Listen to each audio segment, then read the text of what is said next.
यहाँ पे मैंने दो डेटा आपको समझाने के लिए रखा है कि भाई अगर हमें टेक्स्ट बेस्ड कंडीशन देनी है तो ये टेक्स्ट बेस्ड कंडीशंस यहाँ पे लिखी गई है, और अगर आपको नंबर बेस्ड कंडीशन देनी है तो वो कैसे आप दे सकते हो, दोनों ही चीज़ें मैं एक्सप्लेन करने वाला हूँ इफ फॉर्मूला की मदद से।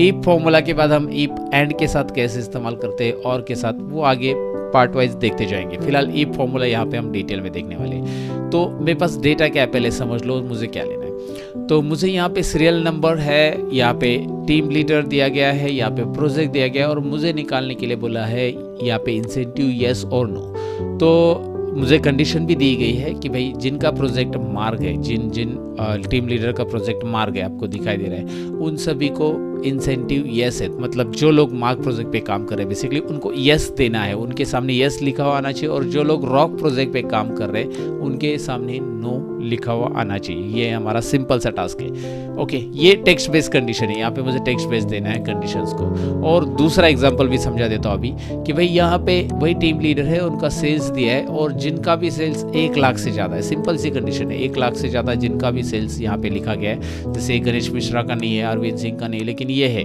तो इसके सामने यस लिखा है और इनके सामने नो लिखा है। जिनका लेस देन 1 लाख है नो लिखा आ जाए। तो इस तरह से कंडीशंस हमें देके यहाँ पे रिजल्ट निकालना, ये कंडीशनल फॉर्मूला है। बेसिकली इफ क्या करता है आपको, इफ जब आप लिखते हो, पहले यहाँ पे मैं इफ को एक्सप्लेन करता हूँ। इफ जब आप लिखते हो तो यहाँ पे देखिए आपको यहाँ पे डिस्क्रिप्शन भी आया है उसका, मैं ज़रा जूम करके भी डिस्क्रिप्शन दिखा देता हूँ। Checks whether a condition is met and returns one value if true and another value if false. जब कंडीशन मिलती है तो पहला वैल्यू क्या रहेगा, पहला मतलब कंडीशन का आंसर अगर करेक्ट है तो अगर करेक्ट है आंसर तो पहली वैल्यू ट्रू करेक्ट होने पर, और दूसरी वैल्यू नहीं तो आंसर ट्रू है मतलब वहाँ पे करेक्ट वैल्यू है तो ट्रू वाला आंसर, और नहीं है तो फॉल्स वाला आंसर, राइट। तो इस तरह से आप कंडीशन दे सकते हैं। ओके, इफ मैंने यहाँ पे लिख दिया है और उसके बाद टैब बटन प्रेस कर दिया, मतलब जैसे आप ये लिखोगे टैब बटन प्रेस करोगे पूरा फॉर्मूला आ जाएगा। और इसमें 3 आर्गुमेंट होते हैं, logic test, value true, value false. जैसे मैंने आपको अभी बताया कि भाई यहाँ पे आप कंडीशन दोगे लॉजिक टेस्ट में अंदर, और वो कंडीशन अगर सही है तो पहला वाला रिजल्ट शो करेगा, नहीं है तो दूसरा वाला रिजल्ट शो करेगा। मतलब क्या, कंडीशन दोगे मतलब क्या, एग्जांपल के लिए आप कहीं पे भी लिखो, यहाँ पे एक वैल्यू आपने लिख दी, अब यहाँ पे आपने लिख दिया है 36, राइट, और ये है मार्क्स। एग्जाम्पल के लिए मैं बता रहा हूँ, ये है मार्क्स स्टूडेंट्स के। तो आपने कंडीशन दी भाई ये जो मार्क्स है स्टूडेंट्स के 36 आपको दिखाई दे रहा है, if it is greater then, simple है देखिए, if it is greater then और इक्वल टू 35, ये हमारी कंडीशन हो गई। मतलब मैंने इस सेल को सिलेक्ट किया, ग्रेटर देन इक्वल टू 35 लिखा, यानी कि कंडीशन दिया कि भाई इस E7 में लिखे हुए मार्क्स अगर 35 से ज़्यादा है, तो मैं इसे पढ़ रहा हूँ आपको समझने के लिए या समझाने के लिए बेसिकली। तो E7 में लिखे गए मार्क्स 35 से ज़्यादा है तो ग्रेटर देन इक्वल टू का साइन लिया मैंने। अगर ज़्यादा है तो ये मेरी कंडीशंस कंप्लीट होने के बाद मुझे बताने फॉर्मूला को भाई यहाँ पे कंडीशन कंप्लीट हो गई, तो यहाँ पे कोमा देके आप उसे कंप्लीट कर सकते हैं। कोमा ये कंप्लीट हो गया, अब value true.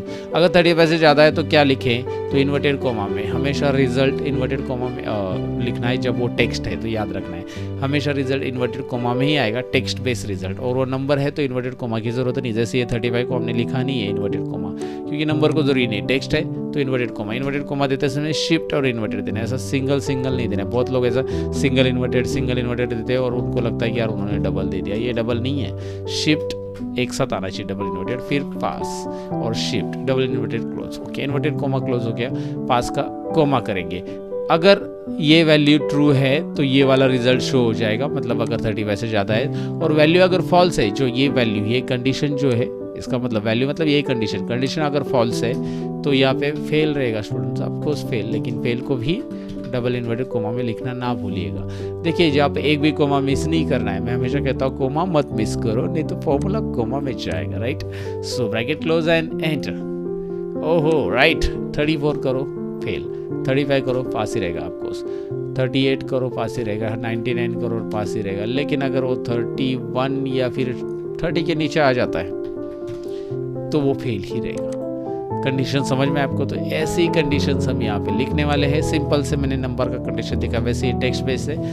If open bracket, पहले लॉजिक टेस्ट क्या है, C2 is greater than equal to या इक्वल टू, बताओ मुझे। यहाँ पे नंबर नहीं है तो ग्रेटर देन इक्वल टू आएगा नहीं, यहाँ पे टेक्स्ट कंडीशन है तो C2 में लिखा गया टेक्स्ट है इसलिए इज इक्वल टू आएगा, ग्रेटर देन नहीं आएगा। वहाँ पे नंबर था तो हमने वहाँ पे ग्रेटर देन इक्वल टू लिया था, तो यहाँ पे क्या आएगा, खाली equal to, CT is equal to marks. C2 is equal to mark, I mean to say C2 is equal to mark comma, अगर मार्ग है तो यस इन्वर्टेड कोमा। देखो टेक्स्ट है तो पूरा का पूरा जितना भी टेक्स्ट है वो इन्वर्टेड कोमा में मैं लिख रहा हूँ। देखिए पहले लिखा कंडीशन, इसे कंडीशन बोलते हैं, यहाँ से यहाँ तक, यहाँ पे लिख दिया कि भाई C2 के अंदर लिखा हुआ अगर मार्ग है तो वैल्यू ट्रू में क्या आएगा, यस, नहीं तो वैल्यू फॉल्स में क्या आएगा, नो। ओके, क्योंकि आपको अलग सा लिखने की कुछ जरूरत नहीं है। यहाँ पे रॉक के लिए ऑटोमेटिक नो ले लेगा, डबल क्लिक करो, राइट। यहाँ पे देखिए ना मार्गेस रॉक नो, मार्गेस मार्गेस मार्गेस और रॉक नो। अगर आप चाहते कि भाई नहीं यहाँ पे ना मार्ग की जगह रॉक हो जाए तब यस आ जाए, या फिर मार्ग की जगह रॉक रहे, मैं ऐसा फॉर्मूला देना चाहता हूँ, तो यहाँ पे यस की जगह आप नो लिखोगे। वहाँ पे रॉक है ना तो यहाँ पे नो लिखो, क्योंकि रॉक के लिए जो कंडीशन दिया है उसके हिसाब से। तो अब देखो रिजल्ट वही आने वाला, चेंज होने वाला नहीं। बस फॉर्मूला में मैंने यहाँ पे रॉक लिखा, और रॉक है तो पहले no, value if it is equal to rock, ये है आंसर, तो भाई नो, नहीं तो यस, राइट। पहला वैल्यू तभी आएगा जब रॉक है, तो रॉक है तो नो, ये देखिए रॉक है तो नो, क्योंकि कंडीशन वैसे थी ना। तो आप कंडीशन कैसे पे दो, घुमा फिरा के वही होगा, मतलब रिजल्ट तो वही आना है। आप यहाँ पे मार्ग लो, यहाँ पे पहले यस ले लो तो चलेगा, क्योंकि मार्ग है तो यस होना चाहिए, तो पहला यस लिखो और बाद में लो लिखो। तो ये दोनों तरीके से मैंने आपको बताया। रॉक के लिए भी आप दे सकते हैं इस फॉर्मूला को, और ऐसे भी दे सकते हैं। आंसर चेंज नहीं होगा, क्योंकि वो रॉक है वो नो ही रहेंगे, मार्ग है वो यस ही रहेंगे, क्योंकि फॉर्मूला वैसे हमने लिखा है। सो राइट, दैट्स इट। अब उसमें एक और चीज़, यहाँ पे एक और चीज़ बताना चाहूँगा। यहाँ पे फॉर्मूला जब मैं लिखता हूँ तो ऊपर का फॉर्मूला यहाँ पे ऊपर हाइड हो जाता है ना, आपको दिखाई दे रहा है ये लाइन पूरा पूरा।